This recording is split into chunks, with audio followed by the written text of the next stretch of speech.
శ్రీమన్నారాయణ. నా పేరు శ్రీదేవి. అది ఆధ్యాత్మిక విశేషాలు ద్వారా నేను మీ ముందుకు ఎప్పుడో వచ్చేసాను నేను.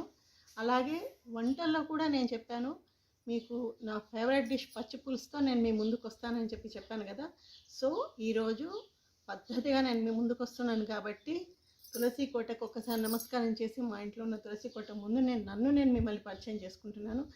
తప్పకుండా అంటే నాకు తెలిసి నేను ఇష్టంతో చేసే ఈ వంటలు మీకు మెచ్చుకుంటారని, కామెంట్స్లో కూడా మీకు ఏదైనా అనిపిస్తే నాకు చెప్తానని చెప్పేసి నేను మనస్ఫూర్తిగా సంతోషంగా నాకు ఇష్టమైన పనితో నేను మీ ముందుకు వస్తున్నాను. కాబట్టి చూడండి, లైక్ చేయండి, షేర్ చేయండి, సబ్స్క్రైబ్ చేయండి. ఇందాక నేను పరిచయం చేసుకున్నాను కదా, నా ఇష్టమైన, నాకు కాదు ఎంతోమందికి ఇష్టమైన పచ్చి పులుసుతో నేను మీ ముందుకు వస్తున్నాను. పచ్చి పులుసు కావాల్సినవన్నీ ఇక్కడ ఉన్నాయి, చెప్తాను నేను. ఇప్పుడు స్టవ్ వెలిగించేస్తున్నాను. నేను వెలిగించేసి ఇది పెట్టేసుకుంటున్నాను. చూడండి, రోలు కూడా నేను చూపిస్తున్నాను మీకు. రోట్లో ఏదైనా వెల్లుల్లిపాయ ముద్ద వేస్తే చాలా బాగుంటుంది.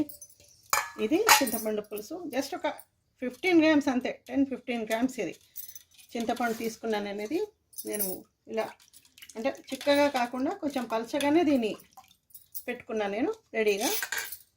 ఆ తర్వాత ఇందులో కావాల్సినవి పచ్చిమిర్చి, కరివేపాకు, ఉల్లిపాయలు, ఉల్లాకు కూడా నా దగ్గర ఉంది కాబట్టి ఉల్లాకు తీసుకున్నాను నేను, అలాగే కొత్తిమీర.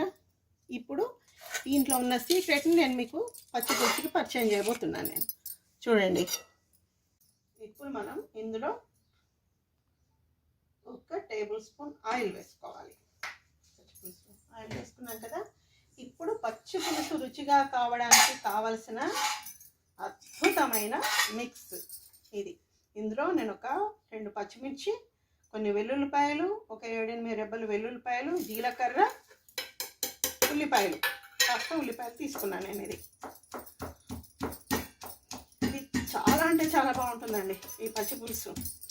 పచ్చి పులుసు అంటే పచ్చి పులుసే, అది పచ్చి పులుసు లాగానే ఉండాలి కాబట్టి అన్ని పచ్చివే వేయాలన్నమాట. ఇది ఎప్పుడో తరతరాల కింద మన అమ్మమ్మ వంటలు చూస్తున్నారు కదా.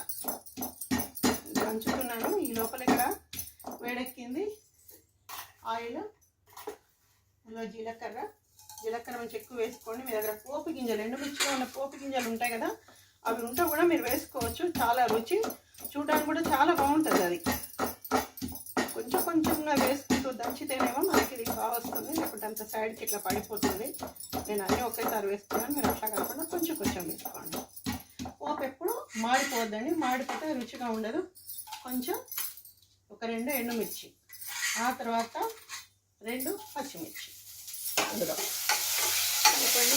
ఇంకా పచ్చిమిర్చి ఇష్టమైన వాళ్ళు సన్నగా చిన్న ముక్కలు కూడా మనం కట్ చేసుకోవచ్చు. ఇది అండ్ తర్వాత నేను ఇందులో ఉల్లాకు వేసుకుంటున్నాను. అనిపిస్తుంది కదా ఉల్లాకు. ఇంకా కొంచెం వేగే లోపల మనం ఇది ఏంటి చెప్పండి మళ్ళీ, పచ్చిమిర్చి, కాస్త ఉల్లిపాయ ఉంటే ఒక చిన్న సగం ఉల్లిపాయ, తర్వాత ఇందులోనే కాస్త జీలకర్ర, ఇందులో కాస్త 5-6 వెల్లుల్లి రెబ్బలు, ఇవన్నీ వేసుకొని మనం ఇది చక్కగా తిని కొంచెం పచ్చగా అంటే మొత్తం మెత్తగా కావద్దు, ఇది దంచేసుకోవాలి. ఇక్కడ ఇది వేగుతుంది. నేనేం చేస్తున్నాను ఇప్పుడు, ఈ మిక్స్ని ఇందులో కలిపేస్తున్నాను. నేను అనిపిస్తుంది కదా, ఇందులో కలిపేస్తున్నా. చాలా రుచిగా అంటే దీనికి ఇదంతా పడుతుంది ఈ ఫ్లేవర్ అంతా. తర్వాత ఎక్కువ ఉల్లిపాయలు సన్నగా కట్ చేస్తాను చూడండి. ఈ ఉల్లిపాయలన్నీ ఇందులో కలిపేసేయాలి. అనిపిస్తుంది కదా. కొంచెం కొత్తిమీర కూడా ఇందులో వేయండి, పచ్చి కొత్తిమీర ఉందా. తర్వాత ఈ కరివేపాకుని ఇందులో వేసేసుకోండి. అయిందా, కరివేపాకు వేసేసామా. తర్వాత కొంచెం కొత్తిమీర, ఇవన్నీ వేసిన తర్వాత లైట్గా యాక్చువల్గా బెల్లం వేయాలి. బెల్లం ఇప్పుడు తీసుకొని నేను సిద్ధంగా పెట్టుకోలేదు. చిన్న బెల్లం ముక్క వేయాలి, లేదంటే కొంచెం ఒక చిన్న స్పూన్ పంచదార. బెల్లం ఆరోగ్యానికి మంచిది, అసలైతే బెల్లమే వేసుకోవాలి. నాకు అన్నీ రెడీగా ఉంటాయండి ఇక్కడ. నేను ప్రత్యేకంగా డిస్ప్లే కోసం పెట్టుకోవాల్సిన అవసరం ఏం లేదు. ఇంకా నేను చెప్పాను కదా నేను అలా.